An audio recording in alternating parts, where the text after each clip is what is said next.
Hola a todos, soy María Eloísa Puerta, soy profesora de matemáticas, licenciada por la Universidad de Granada y funcionaria del Cuerpo de Profesores de Enseñanza Secundaria. Ejerzo mi docencia aquí en un instituto de Granada y soy preparadora de aquí de Ternozubia del Cuerpo de Profesores de Enseñanza Secundaria de Matemáticas en colaboración con Luis Bull, también licenciado por esta universidad en matemáticas y catedrático de instituto. Preparamos aquí en Ternozubia las dos partes de las que consta el examen a profesores de matemáticas en sus 4 ejercicios. Para la primera parte, para la parte teórica, contamos con un magnífico temario propio elaborado por Luis, y en cuanto a la parte práctica, en clase siempre hacemos problemas de los que han caído en convocatorias anteriores a nivel nacional. Para la segunda parte, sabéis que consta de programación didáctica y defensa de una unidad didáctica de esa programación, nuestros alumnos reciben la ya elaborada la programación de Matemática 1, Matemáticas de bachillerato, de primero de bachillerato de ciencias, y el desarrollo de sus unidades didácticas en 15 unidades. ¿Por qué hemos elegido esta asignatura de todas las que se imparten en el instituto? Pues porque, como nuestros alumnos saben, gran cantidad de los problemas que aparecen en oposiciones están directamente relacionados con los contenidos de esta unidad didáctica. De hecho, el primer problema que yo voy a hacer hoy es un problema de triángulo que nuestros alumnos trabajan en la unidad didáctica 1 y 2. Bien, por tanto, como os decía, nuestros alumnos, los alumnos de nuestras clases en la academia, únicamente tienen que personalizar tanto la programación didáctica como sus unidades a partir de las que nosotros ya le entregamos elaboradas. Bien, pues vamos a grabar hoy entonces 2 problemas. Yo voy a grabar un primer problema sobre, como decía, sobre triángulos. Nosotros siempre clasificamos los problemas, ¿verdad? No aparecen así, obviamente, en las oposiciones, con objeto de que a la hora de estudiar, a la hora de repasar, ya los tengáis clasificados por temas. Entonces, este primer problema lo vamos a llamar triángulos y baricentros. 2 puntos, teorema. Como decía hace un momento, el contenido es de lo que nosotros trabajamos con nuestros alumnos en la primera unidad y en la segunda de nuestras programaciones didácticas relacionadas con trigonometría y resolución de triángulos. Bien, el problema, como estáis viendo en la pantalla, dice: se eligen 2 de los 3 vértices de un triángulo cualquiera y se unen por un segmento con los puntos medios de los lados opuestos. Demuestre que el cuadrilátero y el triángulo más grande que se han formado tienen igual área.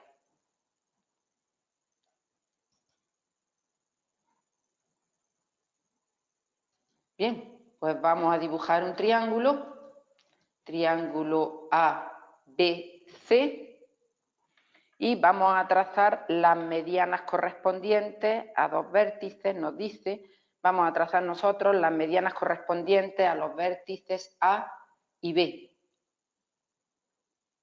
Notamos A' y B' a los puntos medios de los lados opuestos. Recordemos que la mediana es el segmento, su recta soporte, que une un vértice de un triángulo con el punto medio del lado opuesto. En nuestro enunciado nos habla de segmentos, si bien nosotros vamos a empezar trazando las medianas, rectas, semirrectas en este caso, que unen el vértice con el punto medio del lado opuesto. Bien, y nos dice el enunciado que demostremos que el cuadrilátero, ¿de qué cuadrilátero nos habla? Pues obviamente el cuadrilátero B', a ver, el punto donde se cortan las medianas, sabemos que es el baricentro, ¿verdad? El centro de gravedad de la figura, que se suele notar como G. Por tanto, nos están hablando del cuadrilátero CB', GA'. Y el triángulo mayor, en este caso, el triángulo AGB. Luego se nos pide Estoy aquí marcando los segmentos a los que hace referencia el enunciado, ¿verdad? Para resaltarlos sobre las medianas dibujadas. Y se nos pide demostrar que el cuadrilátero y este triángulo tienen la misma superficie, tienen el mismo área. Para ello lo que vamos a hacer es trazar la otra mediana, la mediana que parte del vértice C. Aquí tenemos el punto C', punto medio del lado opuesto, ¿verdad? Y mediana que parte de C. Las medianas, como estamos viendo en la pantalla, las estamos notando con M de mediana y le estamos escribiendo su vértice desde el que ha sido trazado, igual que las notamos en nuestras unidades didácticas. Bien, pues lo que vamos a hacer es demostrar que estos 6 triangulitos en los que ha quedado dividido el triángulo inicial A, B, C, vamos a demostrar que tienen igual superficie. Obviamente, si demostramos esto, estamos viendo que el cuadrilátero está formado por 2 de estos triángulos y el triángulo mayor también por 2 triángulos, con lo cual habríamos demostrado que tienen la misma superficie, que tienen el mismo área. Aquí vemos más claramente las divisiones con otros tonos más claritos, ¿verdad? Vamos a demostrar, como digo, que los triángulos a su i, desde 1 hasta 6, a su 1, a sus 2, a sus 3, a sus 4, a sus 5 y a sus 6, tienen la misma superficie, tienen el mismo área. Luego vamos a enunciar el siguiente teorema. Dado cualquier triángulo, sus 3 medianas dividen al triángulo en 6 triángulos de igual área. Es decir, se trata de demostrar que A sub i igual a sub j para todo i j desde 1 hasta 6, ¿verdad? Los triángulos que acabamos de dibujar a partir de las medianas en el triángulo inicial. Bien, pues para demostrar este teorema vamos a partir, decía, de que al trazar una mediana cualquiera, esta divide al triángulo en 2 triángulos de igual área. Veámoslo. Vamos a dibujar de nuevo un triángulo ABC. Vamos a trazar una mediana. En este caso hemos trazado la mediana M sub C, mediana que parte de C y que une este vértice con el punto medio del lado opuesto que hemos notado C'. Entonces, los triángulos en los que queda dividido el triángulo ABC, es decir, los triángulos CA, C' y los triángulos BC, C', vamos a demostrar que tienen el mismo área. Para ello recurrimos a la fórmula tradicional de la geometría, la fórmula para hallar el área de un triángulo a partir de una base y de la altura correspondiente, y aquí vamos a considerar como base justamente a la mitad del lado AB, es decir, para uno de los triángulos AC', ¿verdad? Y para el otro triángulo C'B, siendo los dos segmentos justamente la mitad del lado AB. Trazamos la altura correspondiente a ese lado,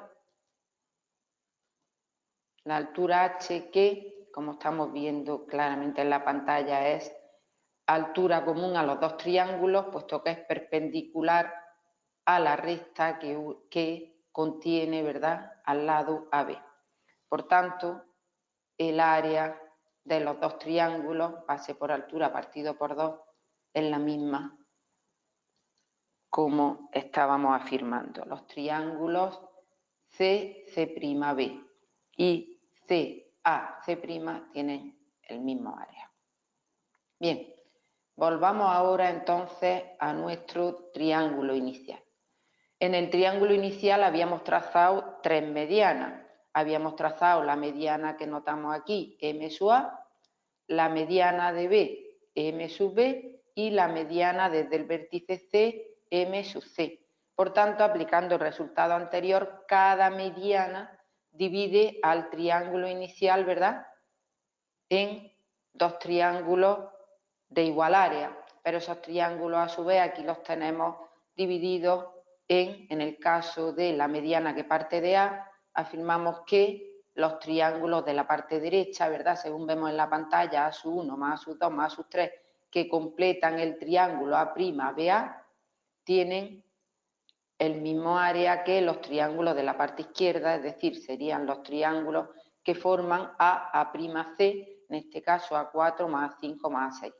De la misma manera, la mediana que parte de B divide al triángulo inicial en dos triángulos, el triángulo encima de la mediana y el triángulo por debajo de la mediana. Por tanto, A1 más A2 más A6, que serían los triángulos que forman B'Ab, tienen el mismo área que si sumamos los triángulos A3, A4, A5, que conforman el triángulo CB'B. Y por último, para la mediana M sub C, la mediana que parte de C, el triángulo por debajo CC'A tiene el mismo área que el triángulo CC'B. Por tanto, como hemos escrito aquí en la pantalla y notamos como 3, A sub 1 más A sub 5 más A sub 6, A sub 1 más A sub 5 más A sub 6, conforman un área igual a A2 más A3 más A4, ¿verdad? Hemos numerado además los triangulitos en el orden natural de los naturales, ¿verdad? Para que se vea más claro. Bien, además podemos observar que las medianas GA', GB' y GC' de los triángulos respectivos CGB, CGA y BGA nos indican que estos dos triangulitos son iguales, ¿verdad? A4 y A3 son iguales, A5 y A6 son iguales y A1 y A2 también son iguales. Por tanto, volvemos al triángulo inicial en el que habíamos marcado aquí las áreas con las medianas correspondientes y tenemos que, como decía, al ser GA', GB' y GC' medianas de los triángulos que resultan al unir el baricentro con los vértices del triángulo inicial, podemos afirmar que A4 y A3 tienen el mismo área, A5 y A6 tienen el mismo área y A1 y A2 tienen el mismo área. Y a esto lo vamos a anotar asterisco. Si ahora nos llevamos asterisco a las igualdades 1 y 2, tenemos que, escribiéndolo todo en función de los subíndices menores, ¿verdad? Aquí A1 más A2 más A3, sustituimos A2 por A1 y tenemos que 2A1 más A3 igual, en el segundo miembro, A sub 4 más A sub 5 más A sub 6, sustituimos A4 por A3 y sustituimos A6 por A5, como digo, lo estamos escribiendo todo en función de los subíndices menores en el orden natural y cancelando aquí, simplificando A sub 3, vemos que A sub 1 es igual a A sub 5. Si ahora sustituimos asterisco en 2, de la misma forma que antes, tenemos que 2 A sub 1, ¿verdad? Al ser A2 igual a 1, más, en vez de A sub 6 hemos escrito A sub 5, puesto que son iguales, igual en el segundo miembro, A4 y A3 son iguales, luego 2 A3 más A5. Volviendo a simplificar aquí A5, tenemos que A1 es igual a A3. Y ya no hay necesidad de sustituir en la tercera mediana, en la división de triángulo en la tercera mediana, puesto que, recopilando lo que hemos llegado, tenemos que los triángulos A sub 1, A sub 2, A sub 5 y A sub 6 tienen igual área, y por otro lado, A sub 1 más A3 más, perdón, A sub 1, A3 y A4 también tienen el mismo área. Luego concluimos, como habíamos afirmado en el enunciado de nuestro teorema, que A sub I igual a sub J para todo IJ desde 1 hasta 6, que es el resultado que hemos enunciado en nuestro desarrollo del problema y en el que vamos a basar la demostración que se nos pedía. Puesto que todos los triángulos tienen el mismo área, ya es evidente, ¿verdad?, que el cuadrilátero está formado por dos triángulos, el triángulo mayor por otros dos triángulos, y por tanto las dos figuras que se nos decía en el enunciado tienen el mismo área. Volvemos pues aquí a nuestro dibujo. Estamos viendo que se nos pide el área de GA'CB', ¿verdad? El área del cuadrilátero está formado, como vemos aquí, por A4 más 5, y el triángulo GAB, el triángulo de la parte derecha, está formado por A1 más A2. Por tanto, efectivamente, el área del cuadrilátero y el área del triángulo son la misma, ¿verdad? Bien, pues vamos a escribir en la pantalla, como hacemos siempre, y en el examen, ¿verdad?, nuestra conclusión al tribunal. Luego, hemos demostrado que para todo i desde 1 hasta 6, los 6 triángulos que habíamos notado a su i tenían el mismo área. Luego, cada uno de ellos tiene como superficie un sexto del área del triángulo inicial. Se trataba de demostrar que el área del cuadrilátero GA'CB'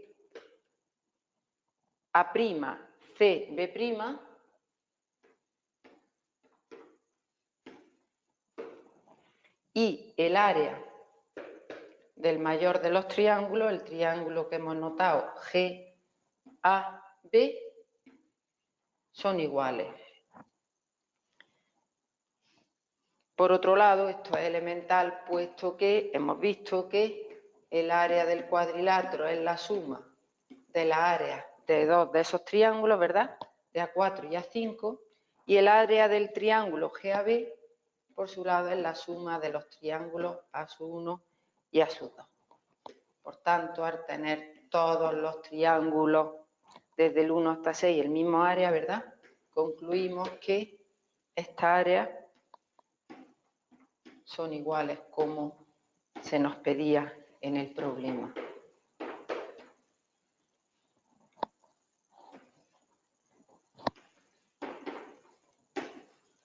Pues a su i igual a su j para todo i j desde 1 hasta 6, siendo A4 más A5, ¿verdad? Detallamos al tribunal, siendo cada uno de ellos un sexto del área del triángulo grande, por tanto, la suma de los dos sextos del área del triángulo ABC, igual que si sumamos los dos triangulitos A1 más A2. Y ahora sí, al tribunal, como queríamos demostrar que era lo que se nos pedía en el problema, ¿verdad? Fin del problema, que espero que haya quedado clarito con ayuda del GeoGebra, puesto que se trata de un problema geométrico, como decía al principio, ¿verdad?, basado en las restas notables del triángulo que forman parte de nuestra unidad didáctica 1 y 2. Bueno, pues vamos a hacer un ejercicio, ¿verdad?, como siempre de oposiciones, que trata de matrices. Pero, como decía antes Selo, pues la cuestión es que los clasifiquéis de la mejor manera posible, muy bien archivados, repasados periódicamente, y que los tituléis. Entonces, ¿cómo titularía yo este problema para nuestra clasificación en casa? Pues lo titularía espacio vectorial de matrices, anillo de matrices, matrices inversas y divisores de cero. Bien, a lo largo del problema lo que voy es a utilizar determinadas cuestiones del temario y entonces me referiré a qué temas estoy llevando al problema para poder trabajarlo. El problema dice lo siguiente. Dadas las matrices A, La matriz A, leo por filas, 1, 1, 1, 1, y la matriz B, 1, menos 1, sí, un poco más pintado, perfecto. 1, menos 1, menos 1, 1, sea H, sea pues una H un tanto simpática, sea H el conjunto de matrices M, el conjunto de matrices M igual, escribo tal y como viene en el examen, ¿verdad? Ahora mismo, como veis, no estoy explicando nada ni de la notación. Es decir, esto es lo que nosotros vamos a leer en el examen. AB perteneciente a R cuadrado y pide 4 cosas. Entonces, 1, demostrar que H es un espacio vectorial, sobre R, espacio vectorial sobre R, ¿verdad? De base AB. De base A, B. 2, demostrar que H viene así en el examen, con la suma, y veremos a ver qué es ese signo, es un anillo conmutativo y unitario. Es un anillo conmutativo y unitario. 3, determinar el conjunto de las matrices inversibles de H. Determinar el conjunto de las matrices inversibles de H y probar que sus elementos, que sus inversas, perdón, son elementos de H. Luego aquí se trata de determinar las matrices inversibles de este conjunto que me han definido. Y 4, y último, determinar los divisores de cero del anillo H. Los divisores de cero del anillo H. Divisores de cero del anillo H. Bien, primero vamos a razonar un poquito, ¿no es eso? ¿Dónde estamos nosotros? ¿Dónde estamos nosotros? ¿No se ha escrito bien? ¿Dónde? Ahí.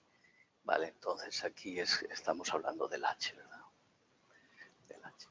Entonces, determinar, ¿dónde estamos trabajando? Todo el mundo podéis ver ahí, ¿verdad? Que A y B son matrices de M sub 2, es decir, conjunto de matrices cuadradas de orden 2. Y se nos está comentando que dentro de esas matrices cuadradas AB, lo que yo hago es una combinación lineal de ellas, ¿no? Es combinación lineal porque tomo cualquiera y B perteneciente a los reales. Por lo tanto, obtengo matrices M, que son el conjunto de matrices que van a formar el conjunto H incluido en M sub 2. Y después, dentro de H, como veis, nos preguntan 4 cuestiones sobre H. Por lo tanto, primero tenemos que tener claro quién es M sub 2 y qué estructuras algebraicas tienen con las operaciones que aparecen, unas explícitas y otras implícitas aquí. Por lo tanto, ¿qué estructura tiene M sub 2? H es un subconjunto de M sub 2 y vamos a ver pues esto, que es espacio vectorial, que es anillo. Tenemos que buscar las matrices inversas y tenemos que ver lo de los divisores de cero. En el temario, ¿dónde aparecen los divisores? ¿Verdad? Los divisores, llamamos divisores de cero. Pues la primera referencia a los divisores de cero es por donde se tiene que empezar a estudiar, porque es el que aclara cantidad de temas de oposiciones, que es el tema 11, que es el tema de estructuras algebraicas. Por eso voy a hacer un problema de estructuras algebraicas. Pues bien, un poco lo que yo he dicho, pues ahora lo voy a comentar, ¿verdad? Lo voy a ir diciendo con mi ficha para que quede todavía más claro. Pues bien, las matrices A y B son elementos del conjunto de matrices cuadradas M sub 2. Bien, en general, las matrices cuadradas de orden n se notan matemáticamente M sub n. ¿Dónde se estudian matrices en el temario? Pues se estudian matrices ya desde el tema 16, se trabaja en el tema 16 de ecuaciones lineales, se utilizan las matrices en el tema para establecer las ligaduras, en el tema de programación lineal el 17, se utilizan las matrices en el 18 porque el tema se llama así, matrices, y se trabaja con las matrices obviamente en el tema 19, que es de determinantes. Entonces, M2, ¿verdad?, tiene una determinada estructura. Una estructura algebraica depende de las operaciones con las que estemos trabajando en ese conjunto. Entonces, M2, me está señalando Elo que no he apretado lo suficiente, entonces M2, ahora sí, M2 con la suma y la operación externa. Aquí voy a llamar yo a esto operación externa, ¿verdad? Aquí se refiere a otra operación, aquí se refiere al producto de matrices. Pero bueno, entonces esto M2 con la suma y la operación externa quiere decir que en un conjunto de matrices de orden 2, cuadradas de orden 2, establezco una suma para que nos determine una estructura de grupo abeliano, y aquí aparece una operación externa sobre el cuerpo de los reales. Por lo tanto, quiere decir que un número real por una matriz cuadrada de orden 2 me va a dar una matriz cuadrada de orden 2. Pues bien, voy a seguir con lo que estaba diciendo. Por lo tanto, M2 con la suma de matrices, la operación externa sobre el cuerpo de operadores que he comentado que es R, tiene estructura de espacio vectorial. Bien, una pregunta que os podríais hacer, no la voy a contestar hoy, una pregunta que os podríais hacer, si esto es un espacio vectorial, repito, con la suma, operación interna para la cual es grupo abeliano, y la operación externa sobre el cuerpo de los números reales, si esto es un espacio vectorial, ¿tiene dimensión? ¿Qué dimensión tiene? Incluso se podría uno hacer otra pregunta, ¿todo espacio vectorial tiene dimensión? ¿Qué es la dimensión? ¿Dónde se estudia todo eso? En el tema 12, ¿vale? Bien, por lo tanto, ahí partimos donde estamos trabajando, porque todo lo que pregunta es sobre H, y H lo que ocurre es una familia incluido, ¿verdad? Una familia de matrices incluido en M2. ¿Quién es H? H es el conjunto de matrices que van a ser combinación lineal de A y de B. A y B son fijas, ¿verdad? Por lo tanto, esto es un subconjunto de elementos, perdón, H formado por estas matrices, es un subconjunto de M2, y por eso me están preguntando diversos tipos de estructuras y otras dos preguntas. Pues muy bien, vamos a ello. Entonces vamos a contestar a el primer apartado. ¿Quién es H? H es el conjunto de matrices M pertenecientes a quién como de elementos, digo pertenecientes y no incluido, M perteneciente a quién, al conjunto de matrices cuadradas de orden 2, tales que SM son combinaciones lineales, ¿verdad?, de las matrices que dadas A y B, donde se me dice que A y B son números reales, pertenecientes a R cuadrado, es decir, que A es real y B es real, y donde además nosotros sabemos que A y B son matrices de orden 2, matrices cuadradas de orden 2, matrices cuadradas de orden n para n igual a 2. Pues bien, este conjunto H con la suma de matrices y la operación externa, como ya he repetido, sobre el cuerpo real es un subespacio vectorial del espacio vectorial de M2 con las dos mismas operaciones, la suma y la operación externa. Vamos a comprobarlo, vamos a demostrarlo. Muy bien. H es un subespacio, dice espacio vectorial sobre R. Un subespacio es un espacio vectorial dentro de otro espacio vectorial para las dos operaciones que tiene el espacio total, ¿no? El espacio total, decíamos que era este conjunto, H está incluido donde en M2 y por lo tanto podría hablar de subespacio. ¿Todo subconjunto es subespacio? No, hay que demostrar que es subespacio vectorial. Pues bien, primera cuestión de por qué es un subespacio vectorial y por lo tanto es un espacio vectorial sobre R. Pues es un subespacio vectorial, pues viene generado por dos vectores A y B, ¿no? ¿Y por qué viene generado por dos vectores A y B? Porque los elementos de H, que son las matrices M, son combinación lineal, son todas las combinaciones que puedo yo hacer con A y con B. Pues bien, si en un espacio vectorial cojo un conjunto de vectores y hago sus combinaciones lineales, genero otro subespacio vectorial, ¿verdad?, a partir de esos vectores. Otra cuestión es si esos vectores son o no linealmente independientes, ¿verdad? Pero dado un conjunto de vectores en un espacio vectorial, si hago sus combinaciones lineales, obtengo un subespacio vectorial. Pues bien, si A y B son linealmente independientes, entonces generaríamos un subespacio vectorial, ¿verdad?, de dimensión 2, porque según el enunciado ya nos está diciendo que las matrices M de H, las matrices M de H son combinación lineal de A y B, luego A y B son sistema generador. Yo tendré que demostrar que A y B son linealmente independientes, ¿verdad? Y por lo tanto, si son linealmente independientes, el sistema generador forman base, que es lo que me está preguntando aquí. Demuestre usted que esto es un espacio vectorial sobre R de base AB. Muy bien. Por lo tanto, nos tenemos que ir a ver que cuando unos vectores son linealmente independientes. Y nos vamos al tema 12. En el tema 12 se nos da dos versiones, dos definiciones equivalentes de vectores linealmente independientes. Una de ellas es la que yo voy a utilizar.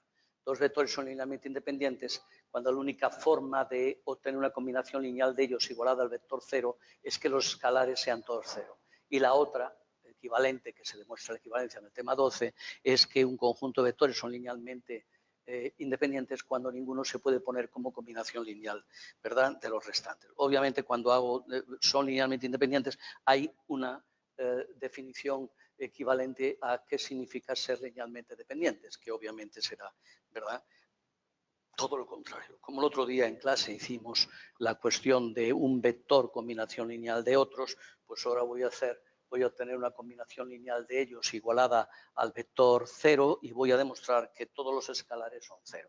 Por lo tanto, si yo hago una combinación lineal de A y B, yo voy a tener una combinación del tipo un escalar, un real por A, más otro escalar por B, igual a ¿quién? Igualada, naturalmente, la combinación lineal de vectores es un vector y, por lo tanto, igualada al vector 0 de ese espacio, que es, ¿verdad?, que es el 0, 0. Y, por lo tanto, si nosotros operamos lambda por A, yo lo que estoy haciendo, lambda por A quedaría lambda, lambda, lambda, lambda, y si multiplico mu por B quedaría mu menos mu menos mu, mu. Por lo tanto, quiere decir que lo que obtengo de aquí es lambda, lambda, lambda, lambda, más, ¿verdad? Estamos aquí, más, ¿problemas con el rotulador? Sí, vale. Entonces estamos hablando de lambda, lambda, lambda, lambda, más, ¿no?, mu por B, que será mu menos mu menos mu, mu. Y esto tiene que ser igual a ¿quién? A 0, 0, 0, 0. Pero esto es la suma de dos matrices. La suma de dos matrices es una matriz. Y por lo tanto, esta matriz tiene que ser igual a esta. Y dos matrices son iguales cuando son iguales los términos que ocupan el mismo lugar. Luego, de ahí, ¿qué voy a deducir yo? De ahí voy a deducir, sin más que operar, que lambda más mu es igual a ¿quién?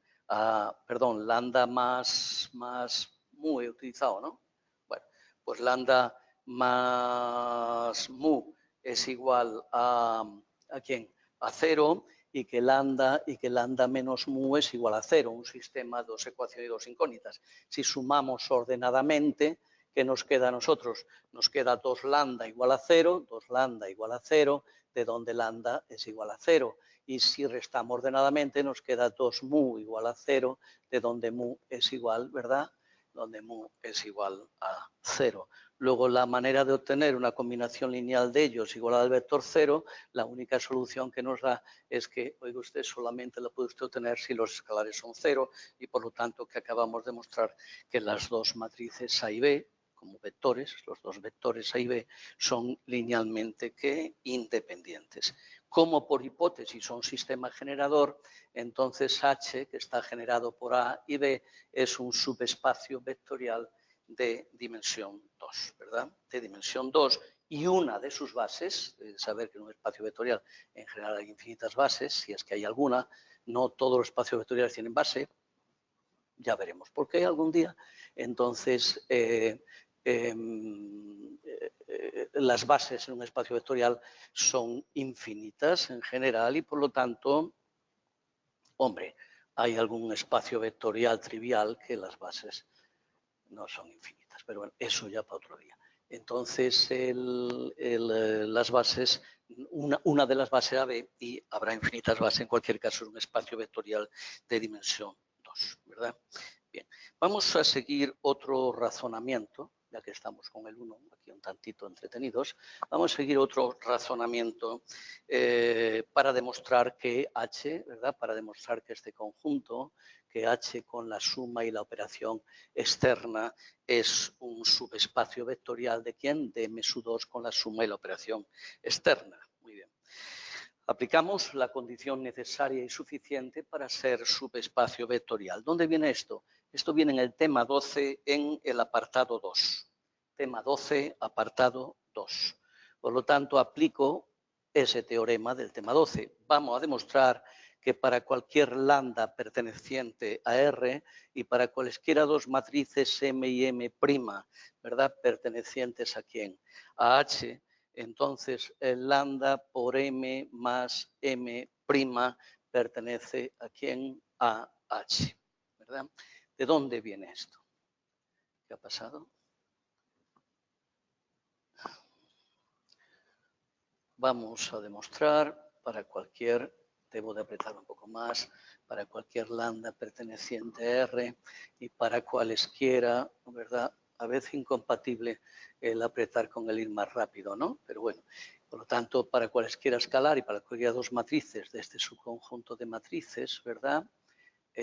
H, ¿qué? Vale. Entonces, esto pertenece a quién, pertenece a H. Bien, vamos a ver, explico un poquito esto, de dónde viene y el porqué del teorema del tema 12, que son M y M'. M y M' son elementos de H. En el tema 11 se dice que la condición necesaria y suficiente para que sea subgrupo, es que dado dos elementos, si he operado el primero con el simétrico del segundo, entonces pertenece al conjunto. Si os dais cuenta, ahí no he operado uno con el simétrico del otro, pero eso tiene que ver con la propia estructura de espacio vectorial y se explica en el tema 12. Por lo tanto, lo puedo poner como M más M'. Si M más M' pertenece a H, entonces en este caso ya es subgrupo hablando de un subespacio vectorial. Pero si ahora yo multiplico por el escalar lambda, lo que estoy diciendo es que la operación externa es estable. Es estable, quiere decir, es estable para los elementos de H, ¿verdad? Todo eso viene explicado en el tema. Pues bien, si nosotros hacemos esto y lo hacemos despacito, pues por ejemplo, M más M'. M más M', pero ¿quién es M? M es combinación lineal de A y B, ¿no? Nos lo pone aquí. Y M', que también es de ese conjunto H, es combinación lineal de A y B. Por lo tanto, esto lo puedo escribir como A por A más ¿quién? Más B por B. Sigo la notación, básicamente también para que el tribunal no se nos pierda, ¿no? Sigo la notación que ahí aparece, más, y ahora estoy con M', que parece lógico que yo le llame un cierto real A' por A, más otro cierto real B' por B. Igual. Y ahora aplico las propiedades de las matrices, porque aquí todos son matrices. Esto es una matriz, A por una matriz, esto es una matriz. Las propiedades de las matrices, ¿dónde vienen desarrolladas y demostradas? En el tema 18. Por lo tanto, esto lo puedo yo escribir, la propiedad de las matrices respecto, en este caso, la propiedad asociativa de la suma, lo puedo escribir como A por A más A', sí, A por A, bueno, venga, nos podemos saltar un pasito, si os dais cuenta, y así no escribimos tanto. Entonces, nosotros podríamos sacar, como aquí va a ser A por A más A' por A, puedo sacar factor común A, y me queda A más A', los reales sumados, multiplicados por quién, por A, más quién, B más B' multiplicado por quién, por B. Entonces resulta que es un número real por A más un número real por B. A la caramba, si tengo una combinación lineal de matrices de A y B, ¿verdad? Es que M más M' pertenece a ¿quién? Pertenece a H. Por lo tanto, esto pertenece a H porque es combinación lineal de ¿quién? De A y de B. Magnífico. Entonces tenemos M más M', pero ahora estamos aquí y por lo tanto tengo que hacer la operación externa, lambda por M más M', igual a, pero ahora sería, vamos a ahorrarnos un poquito de tiempo, sería lambda, un número real que multiplica una suma de matrices, por lo tanto, se verifica como condición de espacio vectorial,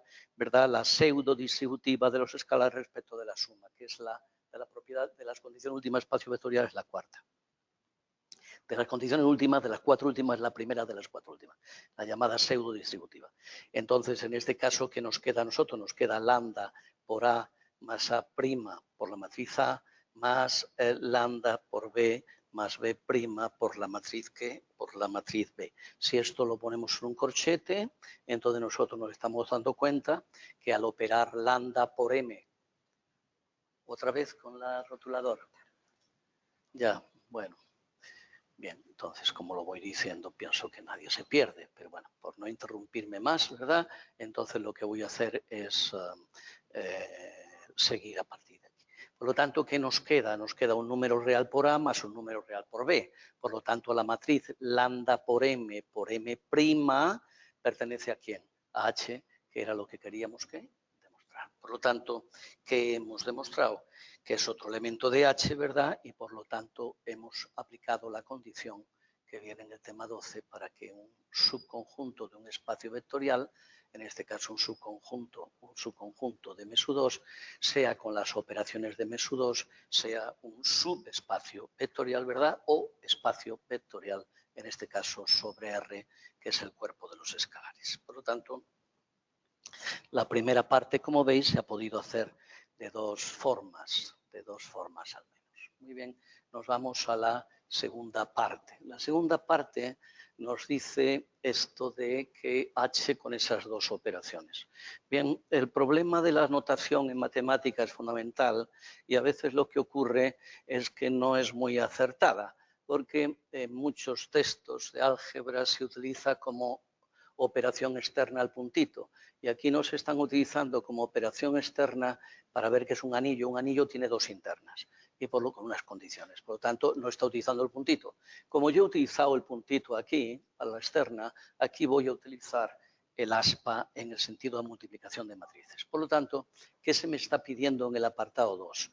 En el apartado 2 se me está diciendo que ese conjunto H de todas las matrices que son combinación lineal de A y B, ese conjunto H con la suma, ¿verdad? Perdón, y el producto es un anillo conmutativo y unitario. Pero resulta que esto lo vamos a hacer basado en lo siguiente.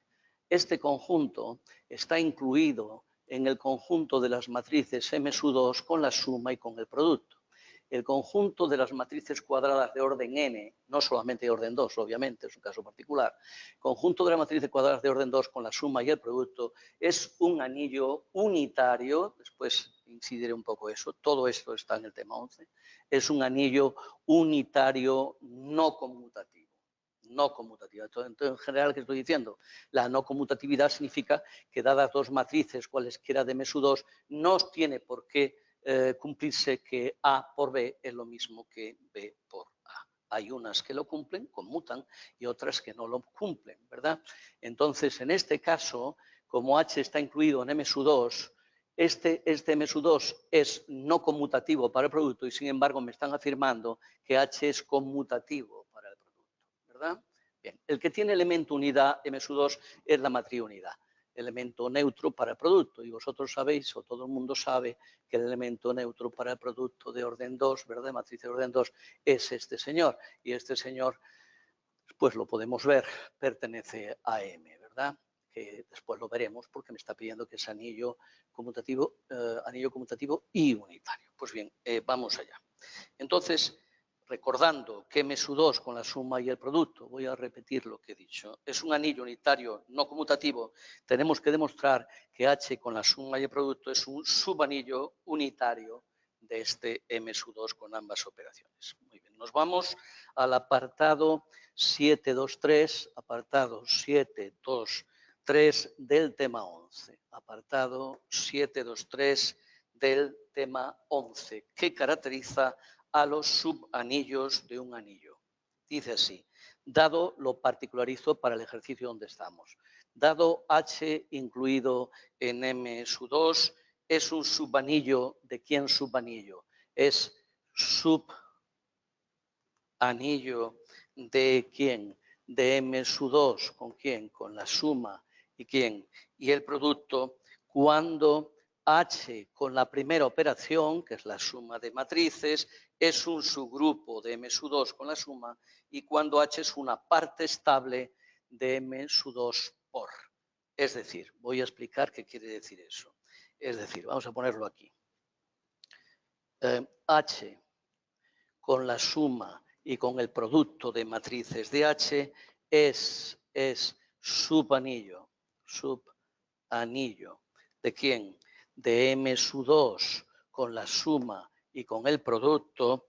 Definición, sí, solamente sí, para cualesquiera M perteneciente a quién, a H. Como veis, utilizo M y M' adrede, porque se ha caracterizado los elementos de H llamando matrices M. M y M' pertenecientes a H es un anillo sí, solamente sí, para cualesquiera dos se cumple que M menos M' pertenece a quién, a H y es parte estable. Y dados dos elementos de H, M y M', su producto pertenece, esto es lo que significaba que antes hice referencia a parte estable, dadas dos para la operación que se define en el total. La operación definida en M sub 2, la operación producto es esta y por lo tanto esto se dice parte estable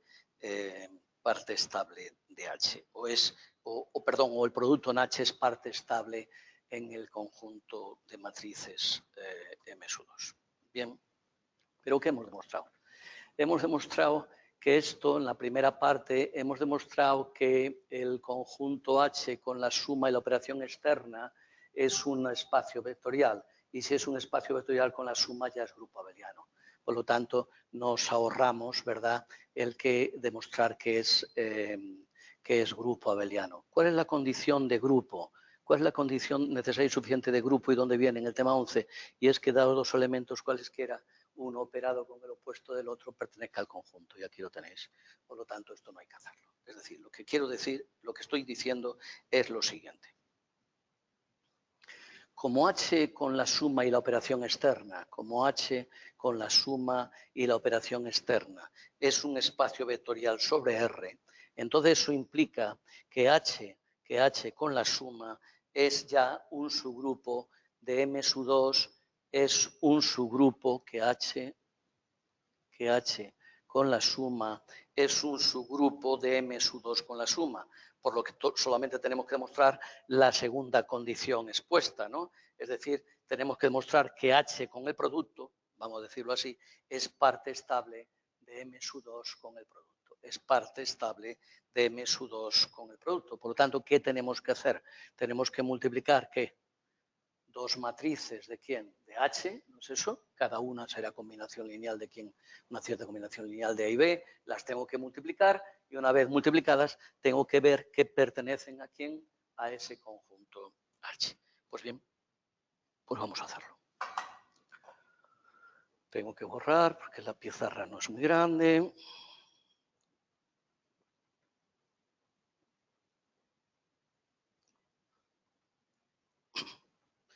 Y vamos a multiplicar dos matrices cualesquiera M y M' de H. Por lo tanto, nosotros tenemos, vamos a ver aquí si se puede ver bien, M por ¿quién?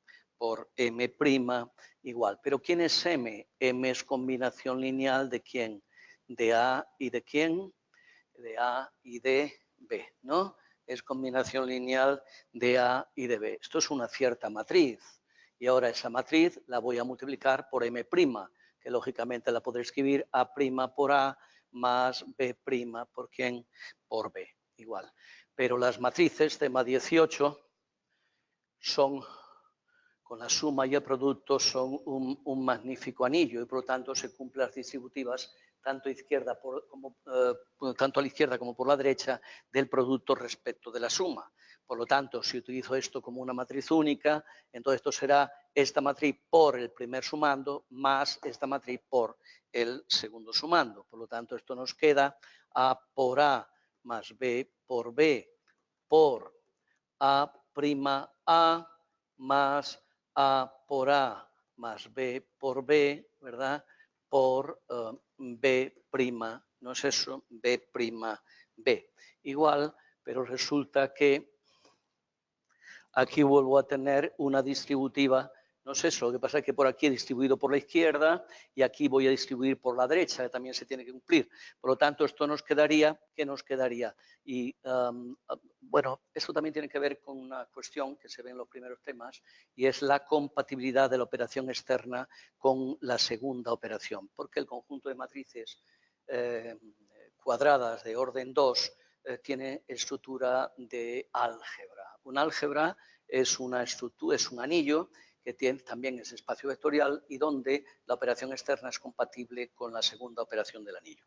Bien, entonces en este caso esto es A', el número real, A por A, matriz A al cuadrado, más B por A', ¿no? B por A', y ahí yo tendría B por A, ¿verdad? Más AB', ¿no? Aquí estamos, AB', A por B más B', ¿verdad? B elevado al cuadrado. Nótese que cuando he tenido B por A ya no pongo, ya se entiende que estoy multiplicando y por lo tanto no necesito poner el signo de la multiplicación. Bien, a esto le voy a llamar asterisco porque nos requiere un poquitito de tiempo. ¿Cómo va ahora la escritura? ¿Mejor?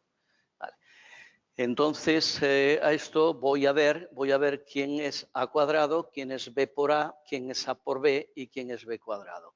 Recuérdese que A y B, ¿verdad?, son matrices, ¿verdad?, de M2 y no se tiene por qué cumplir la conmutatividad del producto. Pues bien, entonces, ¿quién es A al cuadrado? Ya tengo que borrar arriba. Voy a borrar para que todo el mundo lo pueda ver bien.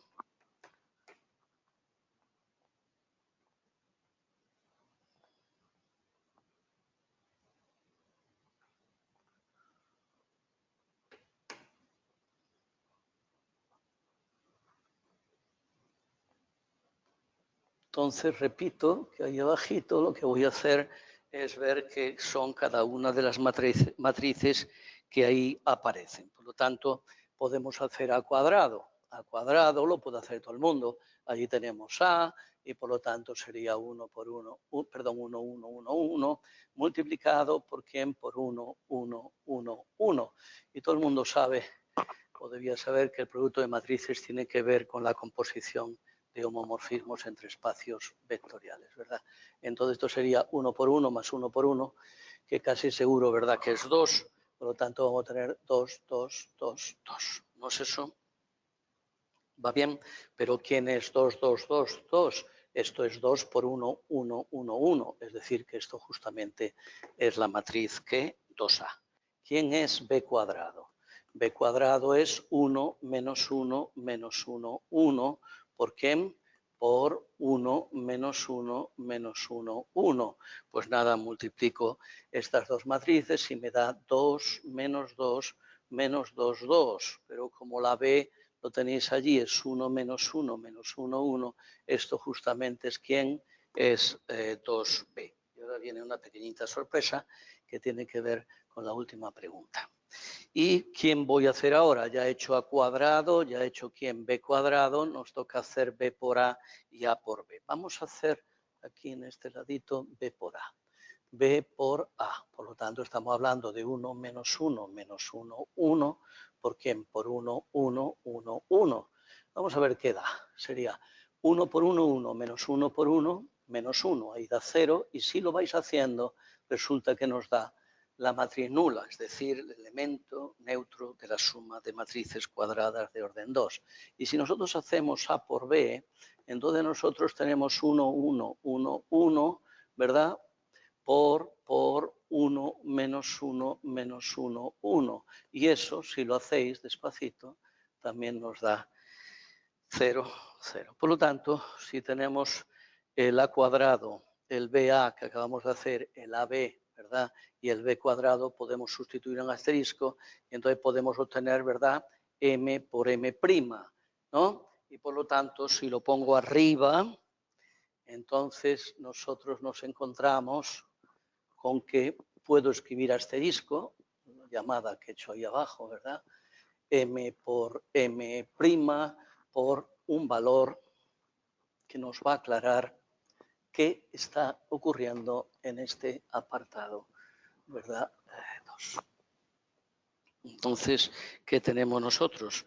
Pues tenemos nosotros, sustituyendo en asterisco, estamos sustituyendo aquí, tenemos que M por M' es igual, aquí yo tengo A', pues ya está, A' a cuadrado es 2A, más, pero esto es la matriz 0, ¿no es cierto? Porque es un número por B por A, que es la matriz de orden 2 nula, y por lo tanto es la matriz de orden 2 nula. Como es una matriz más la matriz elemento neutro, me da la misma matriz. Por lo tanto, eso nos queda análogamente, este es la matriz nula, esta es la matriz nula, y entonces nos queda más B por B', ¿por quién? Por 2, ¿qué? Por 2B. Pero el A', el 2 y el B y el B' son números reales, por lo tanto los puedo asociar de la siguiente manera. 2A por A', ¿verdad? Por A más 2B por B', ¿por quién?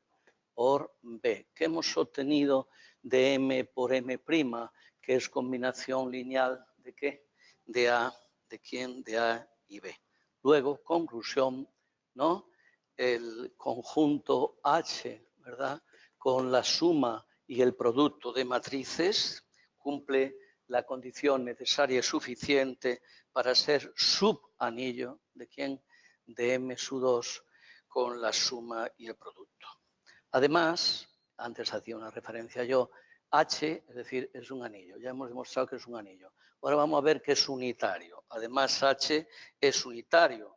Pues el elemento unidad, el elemento neutro del producto, ¿quién es? El elemento neutro del producto es el 1, la matriz unidad, ¿verdad?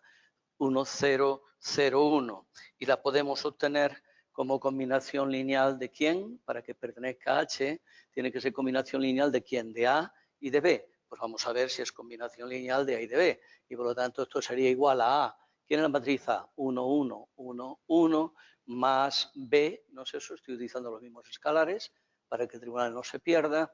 Y aquí era 1 menos 1, ¿no? La matriz B menos 1, ¿qué? 1. Si se cumple esta igualdad de matrices, yo tendré un sistema con 4 ecuaciones, no sé, y 2 incógnitas que son A y B, un sistema muy elemental, ¿verdad? Y vamos a resolverlo. Por lo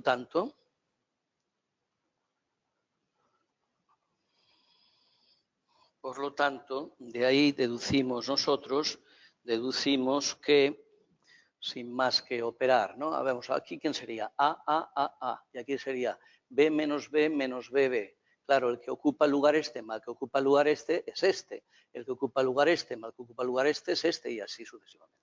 Por lo tanto, nos da solo 2 ecuaciones, nos da 4, pero 2 a 2 iguales. Y entonces nos da la ecuación A más B igual a 1. Esto implica, vamos a ponerlo así, esto implica que A más B es igual a 1 y que A menos B es igual a 0. Si sumamos miembro a miembro se van las B's y entonces nos queda 2A igual a 1, de donde A igual a ¿quién?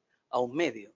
Y si restamos miembro a miembro, A menos A, B menos menos B, sería 2B igual a 1 y B es igual a ¿quién? Y B es igual a un medio. Y por lo tanto, ¿qué hemos obtenido? Hemos obtenido, estamos aquí, hemos obtenido que la matriz I es igual a A, pero ¿qué vale A? Un medio de ¿quién? De la matriz A más B, que vale también un medio de la matriz ¿qué?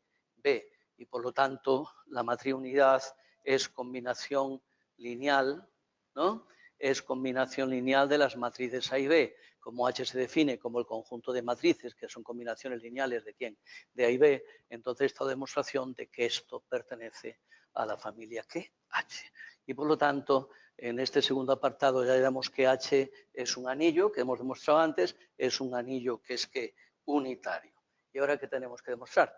Que es conmutativo. Bien, antes yo hacía una pequeña relación sobre la conmutatividad. Cuando algo se dice que es conmutativo, un conjunto, una operación, se tiene que cumplir para todos los elementos de ese conjunto. Por lo tanto, para demostrar que es conmutativo, yo tengo que tomar cualesquiera, ¿verdad? M y M' pertenecientes a quién? A H, ¿no es eso? Vamos a comprobar si estoy escribiendo. ¿no? Para cualesquiera M y M', ¿no? Ahora quizá mejor. Para cualesquiera M y M' pertenecientes a H, entonces vamos a demostrar que el producto de M por M' es igual al producto de M' por ¿quién? Por M, que ya he referido que el producto de matrices en general no es conmutativo. Bien. Entonces, ¿quién es M por M'? M por M'. M por M' lo hemos hallado antes. Era 2A por A', ¿no es eso? Por la matriz A, más 2B por B' por la matriz ¿quién? B. ¿Quién será sin necesidad de hacerlo M' por M? Pues lo único que va a variar es la posición de los coeficientes. Si los coeficientes de M son A y B, y los de M' son A' y B', por lo que voy solamente es alterar el orden de los paréntesis. Es decir, me va a quedar, sin necesidad de hacerlo, repito, 2A' por A, por la matriz A, más 2B' por B, ¿no? Por la matriz ¿qué? B, ¿no? ¿Y por qué puedo afirmar que son iguales? Ambas obviamente son combinación lineal de A y B, pero los coeficientes son iguales porque los tres que intervienen, los tres elementos que están multiplicando son reales y los números reales son conmutativos para el producto y aquí pasa lo mismo. Por lo tanto, podemos afirmar que M por M' es igual a ¿quién? A M' por ¿quién? Por M para cualesquiera dos matrices de H y por lo tanto que hemos demostrado que H es un anillo, ¿verdad? Que era unitario antes y ahora además que es conmutativo, ¿vale? Nos vamos a el tercer apartado. Ya no queda mucho, ¿vale? Venga, para que ya todo el mundo descanse de esta cuestión algebraica. Pues bien, entonces nos habla de, oye, busca los elementos invertibles de H. Mirar tema 11 otra vez. Se vuelve a repetir las estructuras algebraicas en el tema 1, en el tema 4, en el tema 5, en el tema 6, en el tema 8, en el tema 9, en todo lo que tiene que ver con el álgebra, en montones de cuestiones de análisis, ¿verdad? Por ejemplo, las funciones continuas, un intervalo cerrado, definidas de intervalo cerrado, qué estructura tienen con la suma de producto, etc. Pues bien, entonces resulta que nos habla de las matrices inversibles de H. Bien, la diferencia entre un anillo y un cuerpo, y sobre todo un anillo tan exagerado como este, en el sentido que es prácticamente todo. Esto es un anillo nada menos que conmutativo y unitario.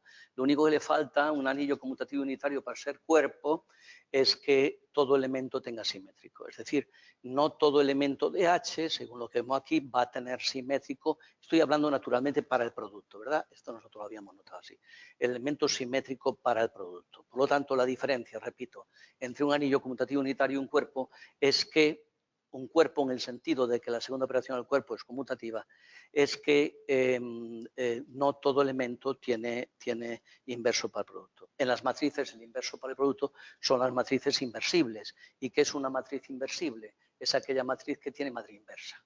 La condición necesaria y suficiente para que una matriz tenga inversa es que su determinante sea, ¿verdad?, una matriz, como siempre, cuadrada. Si no, no se puede hablar de determinantes ni de inversa de una matriz.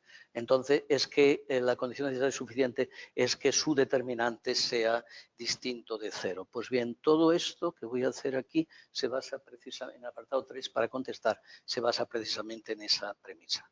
¿Dónde se estudia matrices de la condición necesaria y suficiente y se demuestra el teorema? Se estudia y se demuestra en el tema 18, en el tema 19. Tema 18 matrices, tema 19 determinantes. Pues bien, debemos obtener las matrices inversibles del subanillo H. La condición necesaria y suficiente para que una matriz M tenga inversa es que su determinante sea distinto de cero. Por lo tanto, yo voy a tomar una matriz M perteneciente a quién? A H, ¿verdad? Y sabemos que M es combinación lineal de quién? De las matrices que forman la base del espacio vectorial H, ¿verdad? Y por lo tanto, M es ¿quién?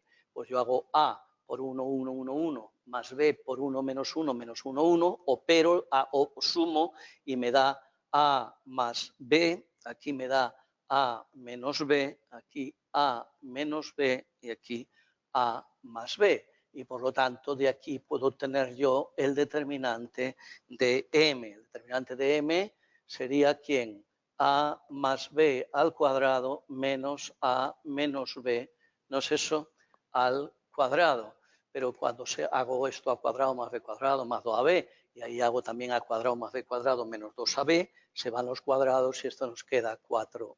Esto nos queda 4AB, ¿verdad? Que tiene que ser como 4AB para que exista la matriz inversa, el determinante de M tiene que ser como distinto de quién, de 0. Pero si el determinante de M tiene que ser distinto de 0, eso implica que tanto A como B sean distintos de ¿qué? De 0. ¿Va? Entonces, la idea es que las matrices de H que tienen inversa, hay usted las matrices inversibles de H. Las matrices inversibles de H son aquellas donde los escalares A y B, por determinante ha dado esto, donde los escalares A y B son distintos de 0. Luego, para que M sea inversible, implica que A distinto de 0, el A que está aquí, y B distinto de 0. Véase que si uno de los dos fuese 0, la hemos fastidiado porque esto nos da 0 y entonces no hay esa matriz no es inversible. Bien, entonces, esto que he dicho, pues lo voy a leer un poquito. Luego, las matrices inversas de H son aquellas que no son generadas solo por A. A ver, no son generadas solo por A. Si fueran generadas solo por A, es que B vale 0. ¿Lo veis? Es que B vale 0 y entonces A es un valor cualquiera distinto de 0. ¿Va bien hasta ahí? Estupendo. Entonces, ojo, las matrices inversibles exigen que A sea distinto de 0. Por lo tanto, decía yo que las matrices inversas de H son aquellas que no son generadas solo por A y que no son generadas solo por B. Si fueran generadas solo por B, A valdría 0, con lo cual aquí la habíamos fastidiado porque no tendría inversa. Es decir, son aquellas que no son elementos del subespacio vectorial, ahora lo explico, de dimensión 1 que genera A, y que tampoco son elementos del subespacio vectorial de dimensión 1 que genera B. A ver, si yo considero todas las matrices de la forma A por A, análogamente B por B, si yo considero todas las matrices de la forma A por A, es decir, que estoy considerando B igual a ¿qué? A 0, cuando varía A, estoy generando un subespacio vectorial de dimensión 1 donde la base es A. Análogamente, en el caso de que A fuera 0 y entonces aquí, para B distinto de 0, entonces, y B0, perdón, tendríamos todo el conjunto de matrices B por B, que es un subespacio vectorial con la suma, ¿verdad? Y la operación externa, un subespacio vectorial de dimensión 1. Bien, por lo tanto, las matrices inversas de H no pueden estar solo generadas no por A o por B, tienen que estar generadas por ¿qué? Por A y por B. Tienen que estar generadas por A y por B. Pues bien, ya tenemos la condición. Y ahora aparece cuál es la matriz inversa y vamos a confirmar lo que aquí acabamos de hacer. Bien, todo el mundo sabe que la matriz inversa de una matriz es la junta de la traspuesta partido por el determinante. Por lo tanto, la matriz inversa, M a la menos 1, M a la menos 1, ¿sí? ¿Se ve? M a la menos 1 es 1 partido por el determinante, 1 partido, el determinante era 4AB, y ahora la junta de la traspuesta partido determinante. Hago directamente ya la junta de la traspuesta y lo comprobáis vosotros, que es esta. Ahí es menos A más B y aquí es A más B. Ahí tengo la matriz inversa de ¿quién? De una matriz M que sea combinación lineal de ¿quién? De A y de B. Y todos vemos que esa matriz inversa ni A ni B pueden ser ¿qué? 0 porque si no, no existe. Y por lo tanto las matrices inversas son aquellas que son combinación lineal no solo de A o de B, sino a la vez de ¿quién? De A y de B, porque de esa manera los escalares A y B son distintos de 0. ¿Va bien? Vale. pero esta matriz inversa me dice, determine usted las matrices inversibles de H, y además creo que dice algo así como, y demuestre que esa matriz pertenece a H. Por lo tanto, vamos a demostrar que M a la menos 1, si M es una matriz inversible de H, entonces su inversa también pertenece ¿a quién? A H, ¿vale?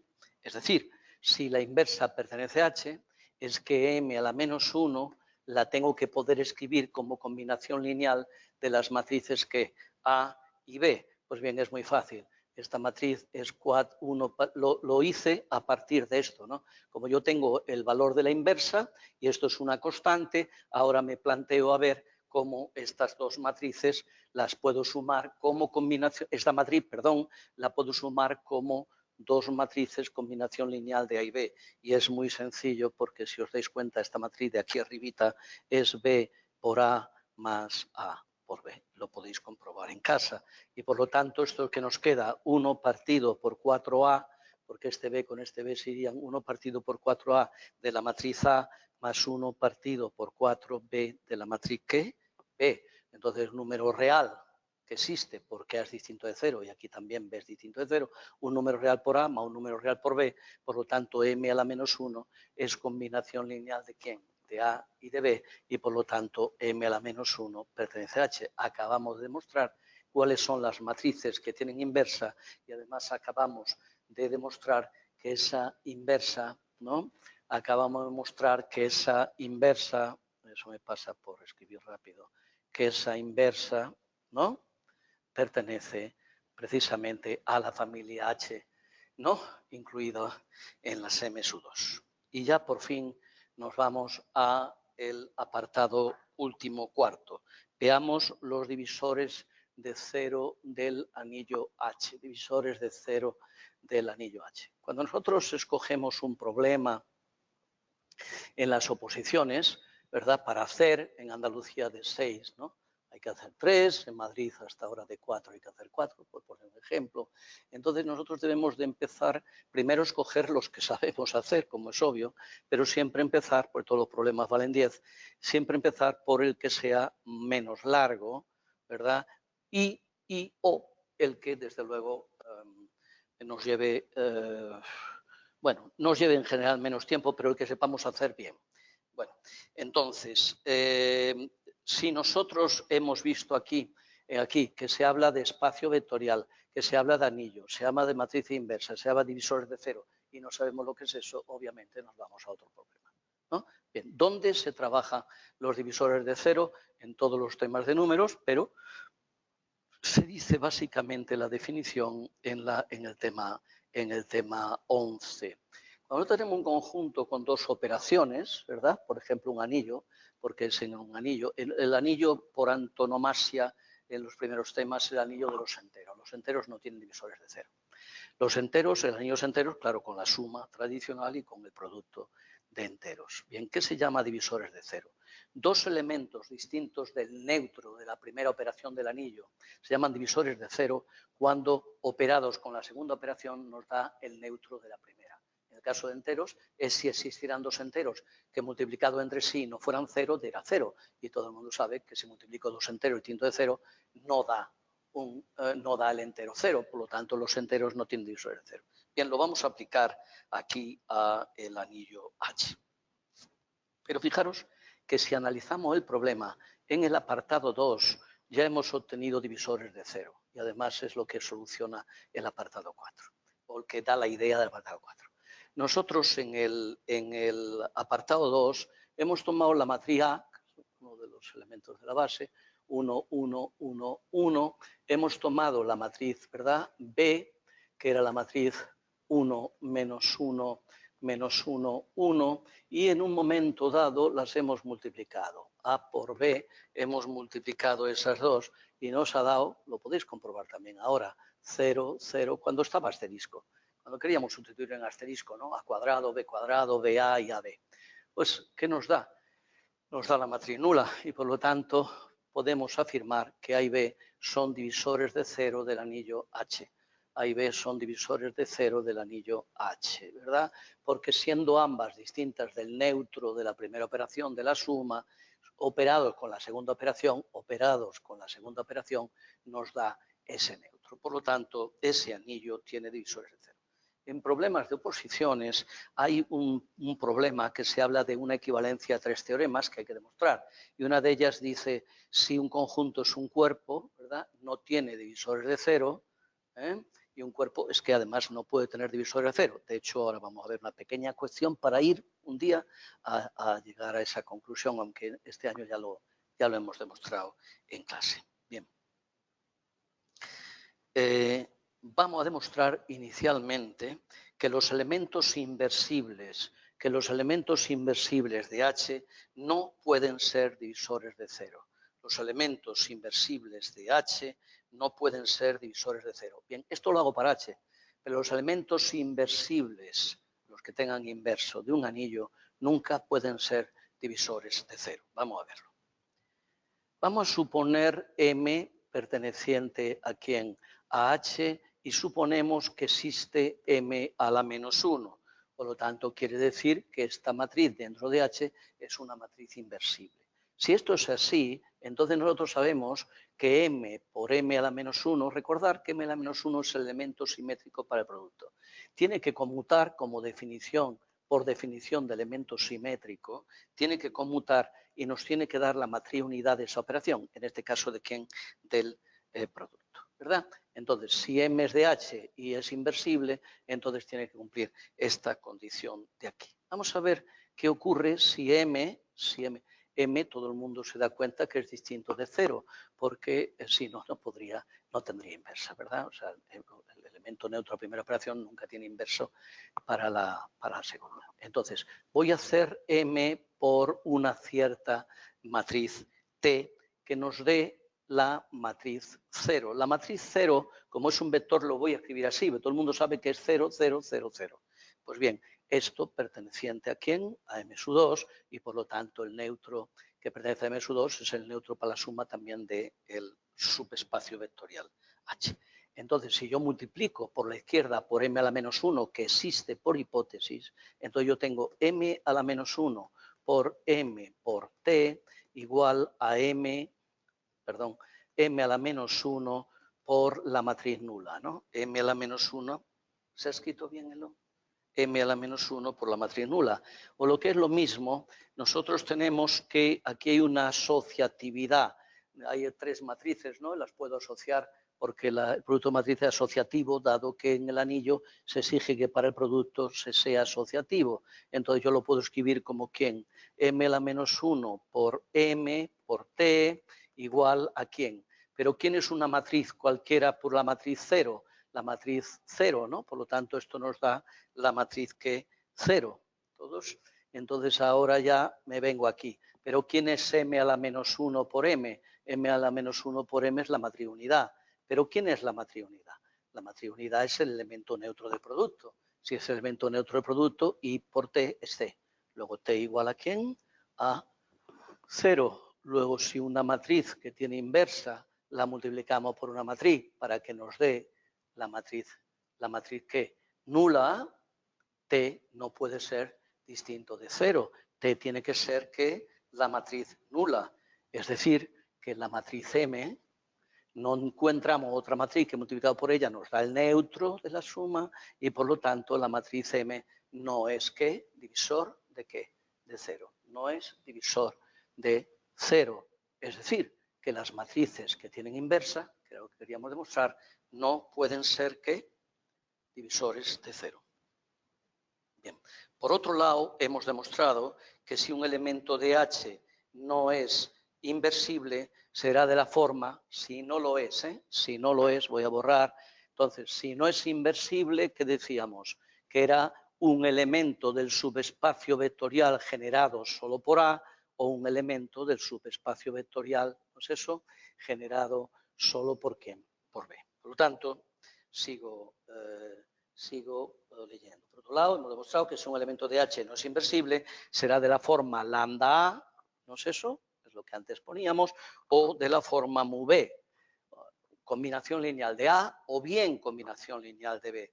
Luego, si M es divisor de 0, debe de cumplir, ¿verdad? Porque los divisores de 0 hemos visto que no pueden ser las matrices inversibles, las que tienen inversa. Por lo tanto, si M es divisor de 0, es que M es de la forma lambda A, o bien que M es de la forma un número real cualquiera, mu por quién, por B. Luego, los posibles divisores de 0 solamente pueden estar generados. Hemos dicho que M, para ser divisor de 0, no es inversible. Si no es inversible, es de esta manera, ¿no? Luego, los posibles divisores de 0 solo están generados por A o solo por B. Pero como A y B son, ¿qué?, divisores de 0, entonces nosotros nos hemos encontrado que antes hemos demostrado que A por B es la que a la matriz nula. ¿No es eso? Perteneciente a quién? A M su 2 y por lo tanto también perteneciente a H. Veamos qué ocurre con las combinaciones lineales de A. Con las combinaciones lineales de A. Entonces yo tengo lambda por A, vamos a multiplicar lambda por A por una combinación lineal, la que sea de B. ¿No es eso? Pero el producto de matrices es compatible con la operación externa. Ahí hay dos operaciones externas. Y por lo tanto, la compatibilidad, disculparme, significa que esto se puede escribir como lambda por mu por externamente por quién. Por A por quién, por A por B. O lo que es lo mismo, lambda por mu, pero A por B, ¿quién era? La matriz nula, ¿no? Y por lo tanto, si yo multiplico un número real por una matriz 0, 0, 0, 0, me da la matriz que 0, 0, 0, 0. Luego, ¿qué hemos demostrado? ¡Hala! Hemos demostrado que si una matriz no tiene inversa, es de esta forma o de esta forma. Pero como A y B son divisores de 0, acabamos de demostrar que toda matriz de la forma lambda A o bien mu B también es divisor, ¿no? Porque nos da su producto 0, también es divisor de 0. Conclusión. Luego, los divisores del anillo H son las matrices del subespacio vectorial de dimensión 1 generado solo por A y también son divisores de 0 las matrices del subespacio vectorial de dimensión 1 generado solo por B. Es decir, los divisores de 0 de H, que es lo que me están preguntando, y ya termino, son, ¿quiénes? Son sus matrices no inversibles. Bueno, pues esto es todo. Hasta luego.